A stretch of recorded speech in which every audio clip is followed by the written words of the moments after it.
I started in 2015, and then initially it was survival, but I wouldn't say survival per se because I had all the basic things that I needed.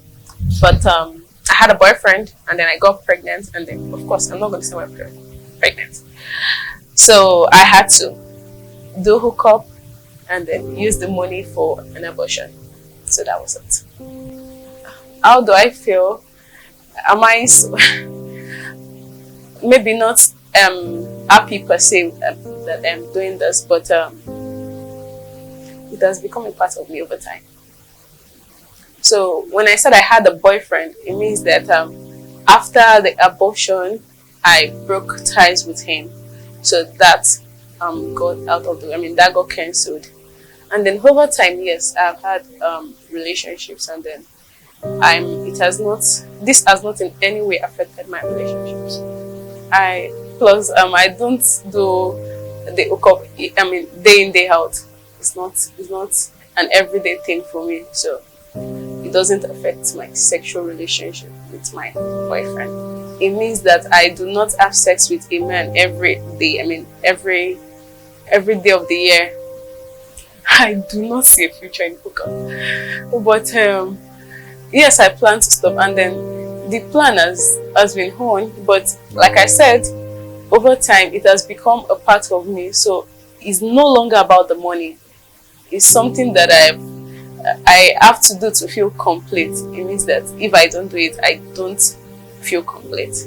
So, but yes, I plan to stop, but it's difficult because you are having sex with somebody, and then after the sex you're expecting a reward for the sex, and when the reward is not coming, it feels like, oh, this isn't what I wanted, this isn't why I came here. So the reward made it difficult to stop. Well, I wouldn't put it as weekly, monthly, whatever, but because I do not do this day in, day out, like I said. But averagely, I would say in a week maybe 100,000. Well, some clients want you to kiss them because they don't want it to look like hookup per se.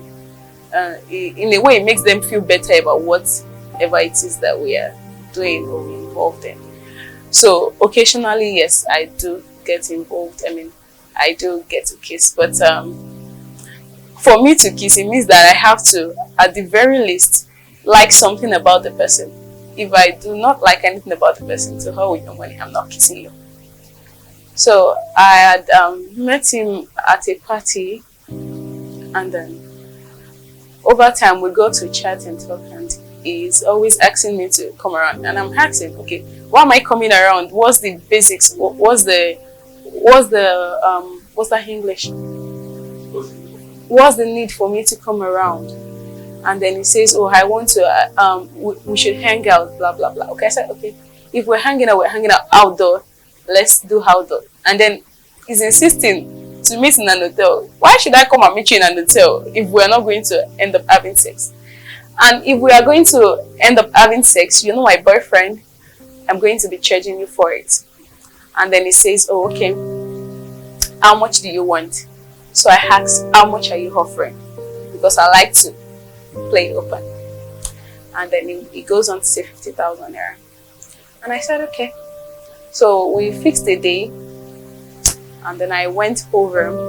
I got there, I paid my cab, and I called him that I was here. So he was coming downstairs to come and pay for the cab, but then I told him I'd already paid. So we met halfway, and then getting into the room, I see him and two other guys there. And I'm like, oh, okay, what's happening here? Anyway, I sat down, and then he asked what I would like to take. So I said water. And then he goes on to say that I cannot come here and then take water. And I said, okay, what do you have to offer? What can I get? So he gave a list of things, and then I chose red wine. Anyway, he got the wine, and then he got this energy drink for himself. And we got to drinking, and I got to chat with his friends, just a bit. And over time, one of my rules has always been has been to not get involved with fraudsters, Yahoo boys, and the likes. Anyway, I got there and then I got chatting with his friends, and then I asked, oh, what do you guys do? And then they said something about the anyway, it was a code name for Yahoo. I can't remember per se what it was. And then I said, oh, okay, that's nice.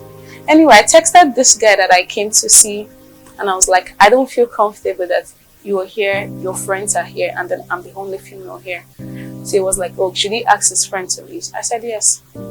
So he told them to excuse us, and then they went. So I asked him, oh, okay, you guys do Yahoo? He said, no, they don't, that this is what they do. Anyway, because already in my mind I felt, okay, I was in this house already, so I can as well as just do this and get out of the house, because what if I don't do it and then he harms me or something? Anyway, we got to having sex, and then halfway he removes the condom, and I'm like, no, I'm not having sex with it without protection. And then he says, it will not spill inside. I said, it's not about spilling inside, it's about protecting myself. I'm not having sex with you without protection. And then he says, okay, but can I give him head? And I said, okay. His dick was small, but anyway, I gave the head. And we were on it for so long, and I got tired of, and I said, so I told him I was tired of doing this same thing repeatedly. Anyway, we didn't get back to completing the sex, and then I just put my ride and I went home. But the basics being the fact that we had sex, he was supposed to pay me, and then he didn't. The sex, you're having sex with somebody, it doesn't mean that you have to make them come.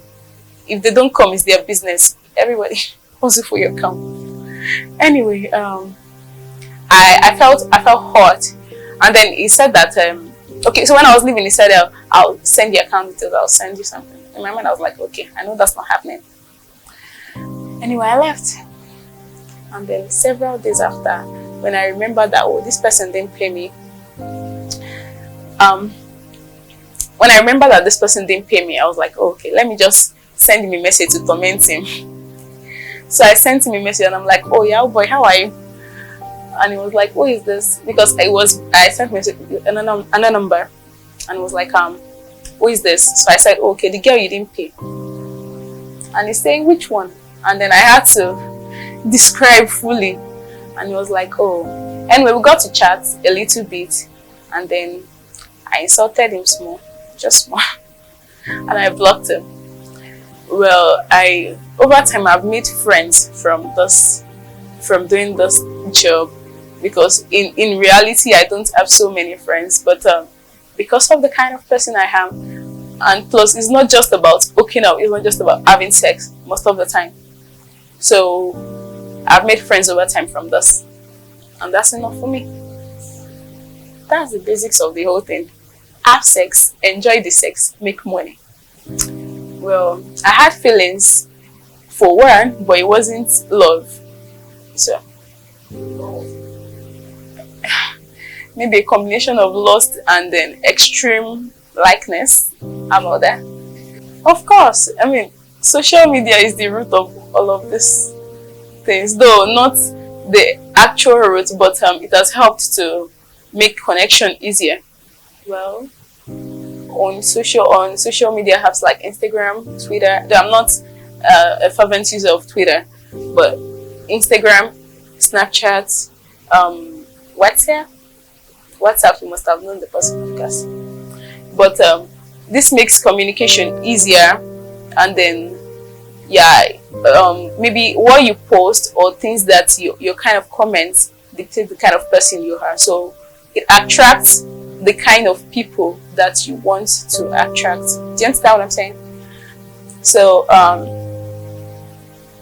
with social media, you comment, you make a kind of nasty comment, and a nasty person comes to you, and then you guys get to talk and then discuss and probably negotiate and hook up. I pay people most times. How many? I've lost count. Do you Yes, I do. From the client.